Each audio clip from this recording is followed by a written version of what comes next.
bought the textbook for this course, but I'm going to pirate it for you guys because I hate my publishers. There. Right there. That's your example of how piracy can be good. This professor wrote the book that he's distributing to his class.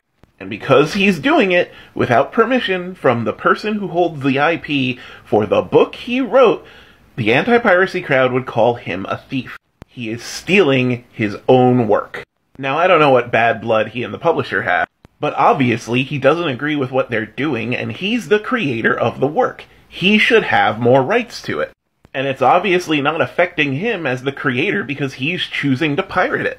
So he's not seeing money from those publishers' sales. The creator isn't being hurt by piracy here. The creator is doing the piracy because they're not being hurt. It's the IP holder that's being hurt, and those are two different things. And the scale is completely different.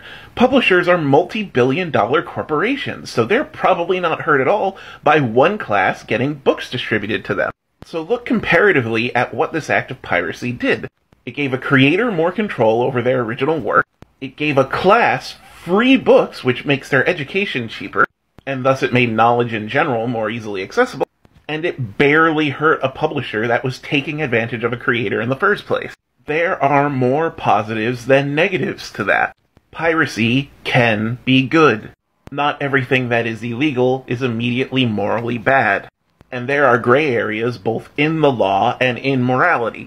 And the whole point of this series of piracy videos was that I said we needed to discuss those gray areas because copyright law is changing, and without these discussions, the power to rewrite those copyright laws is all going to be in the hands of multi-million-dollar, multi-billion-dollar corporations.